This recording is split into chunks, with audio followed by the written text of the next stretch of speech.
Relationships are always complicated.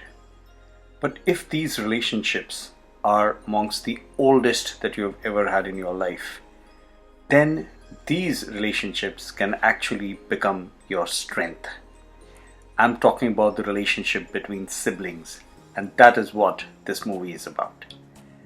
Hello everybody, this is Sanjeev Kulkarni and I'm here with a review of Donkeyheads, a Canadian Indian movie released on Netflix in 2021. The relationship we have with our siblings is really strange. Anybody who has one or more siblings can relate to this. You can love them at one time and you could hate them at another. You would be proud of their accomplishments at one time and in certain instances jealous of what they are achieving or getting. They could be your secret keepers at one time, and at the same time they could expose you off at the opportune moment another time. They could be your best friends, or they could be your worst enemies at another time. They could be the best partner, or they could actually rival you at some other time. They could have your back at one moment, or they could push you off the edge of a cliff at the other. Whatever be the complex equation or the situation, you can be rest assured that when you get back together as siblings, there is always that chance that you will sort things out and you will collectively walk out stronger. That is really what is at the crux of this simple movie called as Donkeyhead.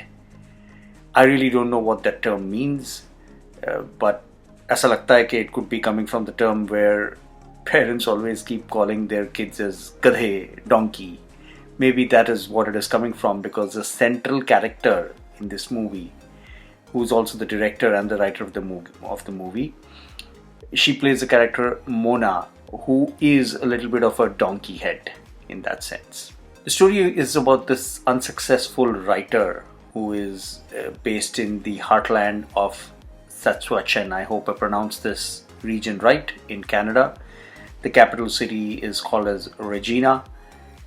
This is about this writer who is based there, who is taking care of her ailing father living in the house. And when he is almost on his deathbed, the three older siblings arrive.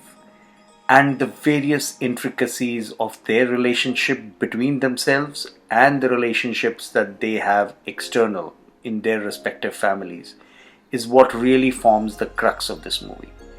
It is also interspersed with how the East meets West kind of a cultural challenge that these second generation kids face, where at home the parents have a very strong Indian culture they are trying to enforce, in this instance a Punjabi Sikh culture, but the kids are in a sandwich or a khichdi situation, how they are trying to balance off what is happening here versus their own lives.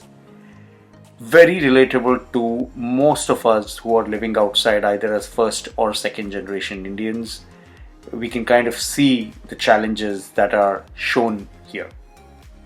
What I really loved was all those chotu interpersonal relationships that they have shown between the siblings, and how there's always, in this instance there are four siblings, two boys, two girls, and how one boy and girl brother sister combo is very close, and the other brother sister combo is very close, and how they kind of are always there for each other.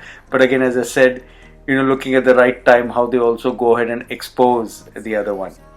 The other part of the storyline is the will that this dying father has written, and who gets what kind of a thing.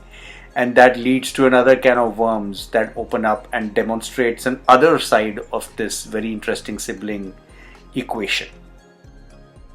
I would firstly like to thank a friend of mine who suggested this movie to me. When we were just chatting in terms of what movie who has caught up, she came up with this movie called Donkeyhead.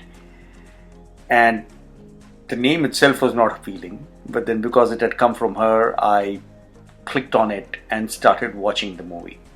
Undoubtedly, it is a slow movie. Most movies that delve straight into these kind of relationship issues do go slow, but it is gripping. You will not have a weak moment or so. Yes, it is slow, but there are elements of some comic timing also interspersed in between that keeps you hooked on. The four central characters, the lead is Agam Darshi, who is also the writer and the director of the movie. Surprisingly, this entire movie was shot within maximum 30 days or 35 days in the winter in the city of Regina. So kudos to having done something like this smack in the middle of COVID, maintaining all the COVID protocols of Canada at that point in time.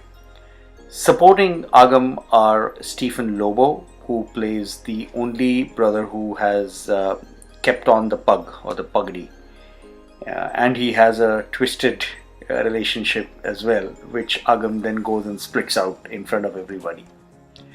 Then you have Sandy Sindhu, or Sidhu rather, cannot be a Sindhu in Punjabi, Sandy Sidhu, whose name incidentally is Sandy. Now, she seems to be one of those perfect kind of siblings whose life didn't show much problems, like probably the others did. But yeah, there are some problems that she faces too.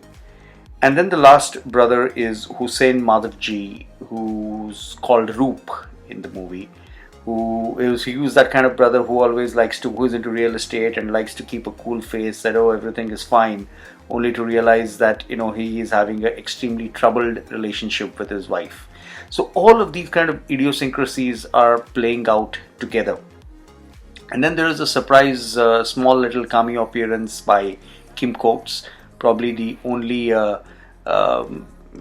actor that I could recognize in the mix of things, who's acted in movies like The Client and a couple of other movies. Incidentally, he's a local boy from the region, and therefore a good star value, I would assume.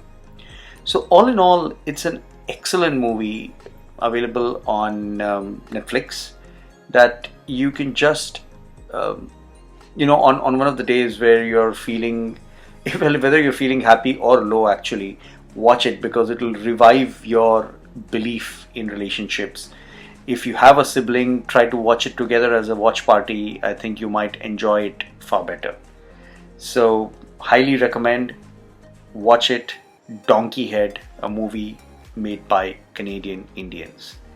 This is Sanjeev Kulkarni signing off. If you like the review and if you like the work that I do, please like, please comment and subscribe to my channel.